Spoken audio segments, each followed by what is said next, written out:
الحمد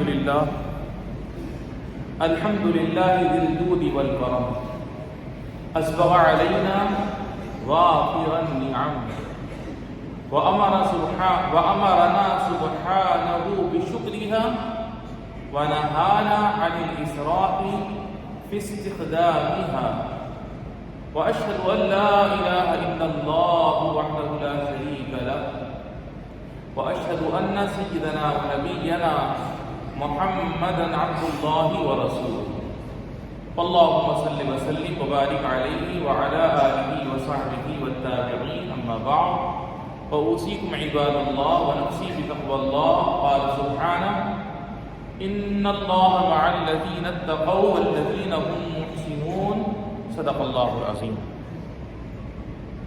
رفیقان ملت اسلامیہ، میرے عزیز بھائیوں، آج ہمارے خطبے کا موضوع ہے نعمتوں کی قدردانی اور ان کے صحیح استعمال سے وہ قائم و دائم رہتی ہیں۔ عزیزان محترم، رب ارحم الراحمین نے ہم پر اپنا وسیع فضل اور بے انتہا کرم فرمایا ہے، اور اس نے ہمیں اپنی عظیم الشان نعمتیں عطا فرمائی ہیں اور ان پر شکر گزاری کا حکم دیا ہے۔ چنانچہ اللہ سبحانہ و تعالیٰ کا ارشاد ہے وَاشْكُرُوا نِعْمَةَ اللَّهِ إِن كُنتُمْ إِيَّاهُ تَعْبُدُونَ، یعنی اور حق تعالیٰ کی شکر گزاری کرتے رہو اگر تم خاص اس کے ساتھ عبدیت کا تعلق رکھتے ہو۔ خدا عز و جل نے اسی طرح ہمیں نعمتوں کی قدردانی کا حکم دیا ہے اور فضول خرچی سے منع فرمایا ہے، جیسا کہ ارشاد ہے وَلَا تُسْرِفُوا إِنَّهُ لَا يُحِبُّ الْمُسْرِفِينَ، یعنی اور اسراف اور فضول خرچی مت کرو، بے شک اللہ تعالیٰ اسراف کرنے والوں کو پسند نہیں فرماتا۔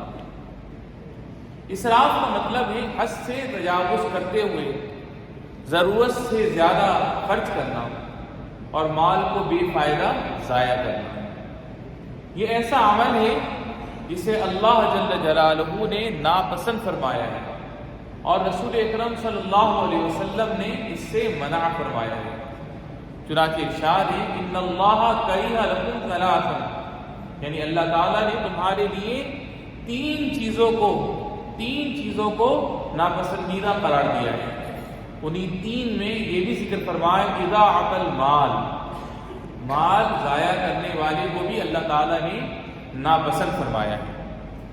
بلا شبہ مال و دولت بہت عظیم نعمت ہے، اس سے وہی آدمی فائدہ اٹھانے کا اہل ہے اور وہی فائدہ اٹھانے میں کامیاب ہوتا ہے جو اس پر اللہ کا شکر ادا کرتا ہے، دولت کا صحیح استعمال کرتا ہے اور اس کی بہترین سرمایہ کاری کرتا ہے۔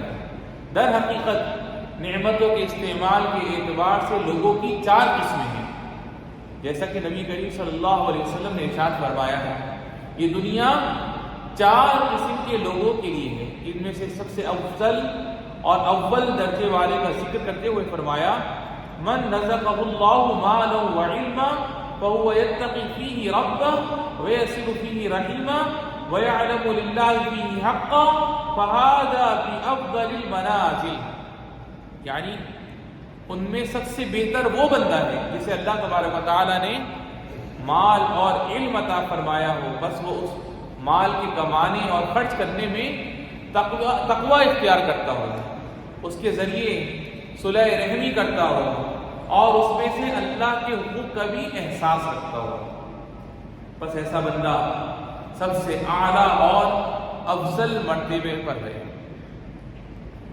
فضول خرچی سے بچنے والوں نبی کریم صلی اللہ علیہ وسلم نے فضول خرچی کی کن صورتوں سے منع فرمایا ہے، ان میں کھانے پینے میں اسراف کرنا بھی شامل ہے۔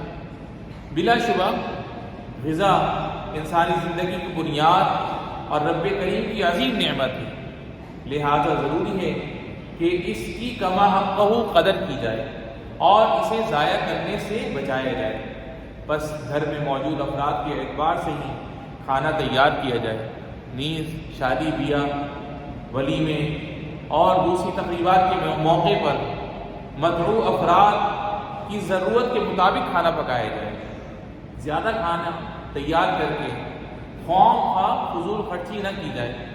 اور یہ فضول خرچی اور یہ اسراف ہوتا کیوں ہے کہ کئی طرح کے کھانے ہوتے ہیں, کئی قسم کی ڈشز ہوتی ہیں, تو اس میں جو ہے انسان جو تگدوں میں لگ جاتا ہے, یہ چھوڑوں یہ پکڑوں یہ چھوڑوں یہ پکڑوں, تو اس میں اسراف ہوتا ہے اور کھانا ضائع ہوتا ہے. اور اگر بھی کھانا ضائع ہو جائے تو اسے غریبوں اور ضرورت مندوں پر صدقہ کر دیا جائے. صاحب جود و سخا محمد مصطفیٰ صلی اللہ علیہ وسلم کا فرمان ہے, کلوا واشربوا وتصدقوا والبسوا ما لم يخالطوا اسراف او مخیلہ, یعنی حلال مال سے کھاؤ پیو, صدقہ کرو اور پہنو, یہ اس وقت تک سب جائز ہے جب تک اس کے ساتھ اسراف اور تکبر شامل نہ ہو. اور جہاں تک پانی کا تعلق ہے تو وہ تو زندگی کی بقا کا راز ہے.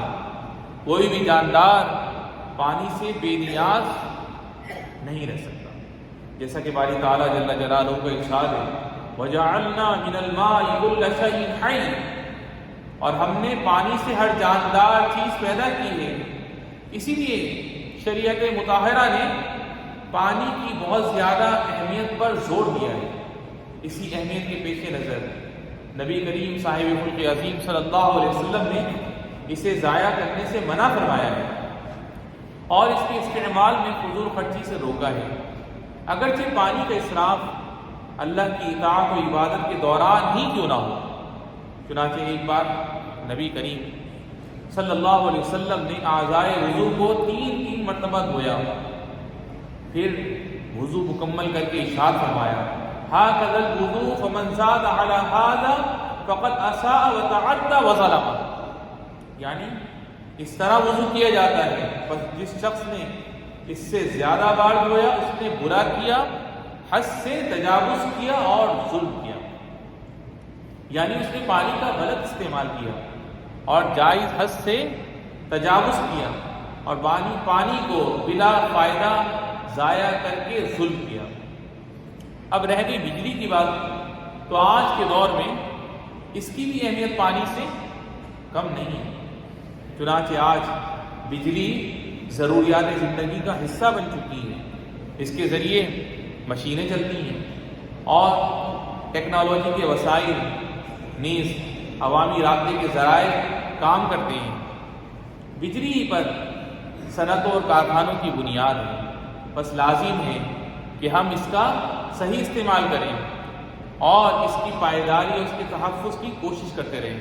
یا اللہ, تو ہم سب کو اپنی نعمتوں کا شکر گزار بنا دے, نعمتوں کی قدردانی اور حفاظت کرنے والا بنا دے, اور ان کے استعمال میں احتیاط اور میانہ روی کی توفیق عطا فرما دے. نیز ہم سب کو اپنی اور اپنے پیارے نبی صلی اللہ علیہ وسلم کی مکمل اطاعت کی توفیق عطا فرما, اور ان لوگوں کی بھی اطاعت کی توفیق عطا فرما جن کی اطاعت کا تو نے حکم دیا ہے. اقول قولی ھذا واستغفر اللہ لی ولکم فاستغفروہ انہ ھو الغفور الرحیم.